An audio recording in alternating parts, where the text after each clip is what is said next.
तरारी में lieutenant general SK Singh जो सेना में वाइस चीफ रहे हैं, उनके इलेक्टोरल रोल के नाम को लेकर जिला प्रशासन ने बात उठाई है।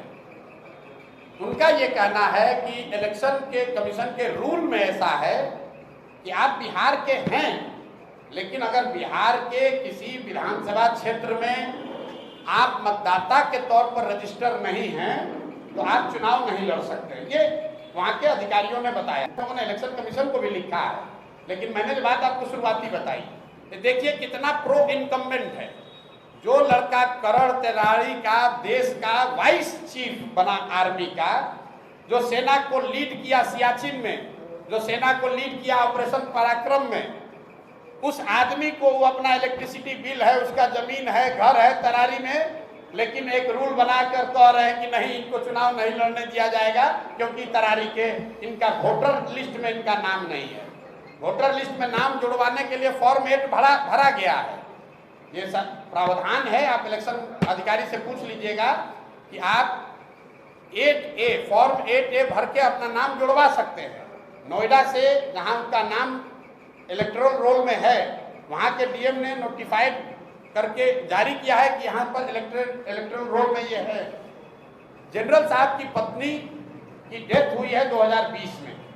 उस समय तक वो बिहार के वोटर लिस्ट में थे, लेकिन पत्नी के डेथ होने के बाद वो नोएडा में रहते थे तो उनका इलेक्टोरल रोल में नाम शिफ्ट हो गया, क्योंकि 24 में उनको वोट देना होगा।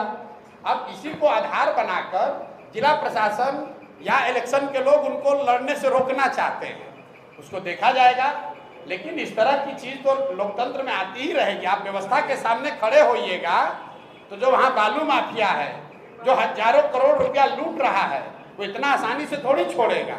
लेकिन जन-सुराज भी पीछे हटने वाला नहीं है। जनरल साहब वहाँ खड़े हैं, प्रशांत किशोर यहाँ नहीं लड़ रहे हैं, लेकिन प्रशांत किशोर का कोई भाई, कोई सिपाही लड़ेगा और यहाँ पर राजनीतिक जमींदारी जिन लोगों का है उनका बोरिया बिस्तर समेटेंगे। उसी तरीके से तरारी से देश का इतना बड़ा जनरल बिहार का लड़का वहां से भूमि और बालू माफियाओं को उखाड़ कर फेंकेंगे ही फेंकेंगे। अगर उनको नहीं लड़ने दिया तो कोई वहां तरारी का लड़का लड़ेगा, लेकिन लड़ेगा जरूर। हम लोग पीछे नहीं हटेंगे। ये नहीं कहेंगे कि हमारा नामांकन कैंसिल हो गया। हम लोग लगे हुए हैं। कल या परसों तक निर्णय इलेक्शन कमीशन दिल्ली को देना है कि उनको लड़ने की अनुमति दी जाएगी कि नहीं। लेकिन आप जरा पत्रकार होने के नाते समझिए, बिहार का जो लड़का पूरे 75 साल के इतिहास में सिर्फ 2 ही लोग आज तक vice chief of army staff बने हैं बिहार से, एक गवर्नर एसके सिन्हा और एक एसके सिंह। उस लड़के को आप चुनाव नहीं लड़ने दे रहे। ये फर्जी का नियम लगाकर कि आप कहते हैं ये इसका इलेक्टोरल रोल में यहाँ नाम नहीं है, 8A भरा गया है, कह रहे नहीं उसके दिन पास हो गया है। ये तो चलता है, प्रशासन और सरकार की ओर से ये सब चलेगा, लेकिन जन-सुराज इतना आसानी से दबने वाला नहीं है। हम लोग इस व्यवस्था को बदलने आए हैं तो इतना जल्दी थोड़े डरने वाले हैं। बहुत लोग कहता है कि हमको चुनाव की समझ है। देश दुनिया से लोग आते हैं पूछने कि चुनाव कौन जीतेगा, रामगढ़ कौन जीतेगा, कौन हारेगा, इस पर टिप्पणी नहीं करेंगे। लेकिन जिस सज्जन का आप नाम ले रहे हैं, जगतानंद और आरजेडी यहाँ तीसरे या चौथे पायदान पर रहेंगे, नहीं रहेंगे तो हमारा आकर गर्दन पकड़िएगा।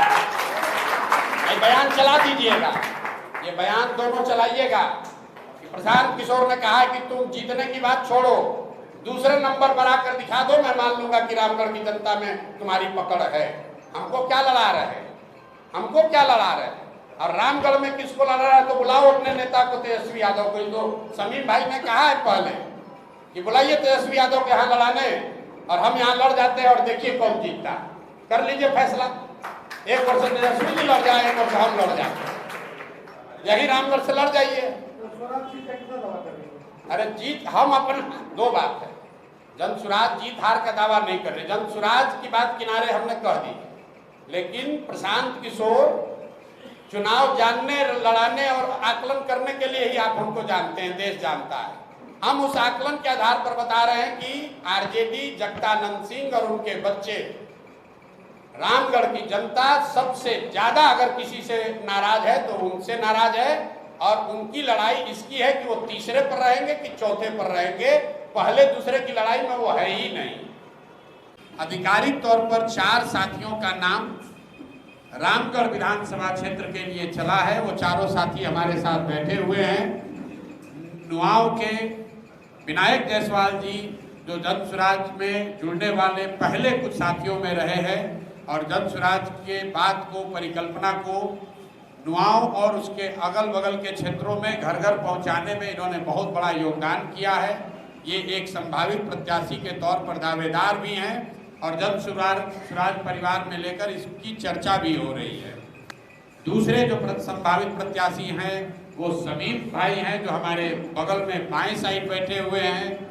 ये भी बहुत शिद्दत से कई पिछले महीनों से जब से हमारे साथ लगे हैं तब से बहुत मेहनत कर रहे हैं और पूरी तरीके से जन स्वराज के समर्पित जो सब साथी हैं उनमें इनकी गणना है, उसमें इनकी गिनती है और ये भी एक संभावित प्रत्याशी के तौर पर इनका नाम भी चर्चा में है।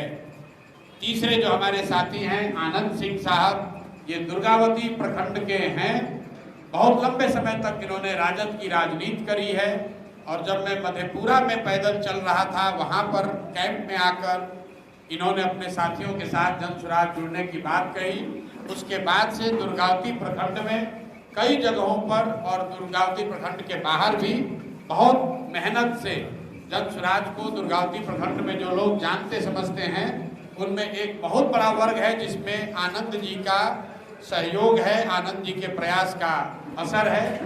और चौथे एक सज्जन जो कि जन स्वराज से बहुत थोड़ा पहले से जुड़े हैं लेकिन जमीन पर बहुत सक्रिय नहीं रहे क्योंकि जुड़ने के बाद थोड़ा बीमार पड़ गए थे, सुशील कुशवाहा जी।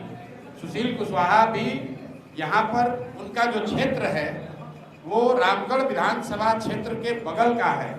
तो जन स्वराज की जो एक परिकल्पना है कि नहीं उस क्षेत्र का ही आदमी लड़ेगा, उस नजरिए से कुछ लोगों का ये सवाल भी है कि भैया आप तो कहें कि लोकल आदमी ही लड़ेगा तो फिर सुशील कुशवाहा जी का नाम क्यों चल रहा है। उसकी 2 वजह है। एक तो जिस पंचायत से सुशील जी आते हैं वो पंचायत डिलिमिटेशन से पहले तक रामगढ़ का ही हिस्सा रहा है।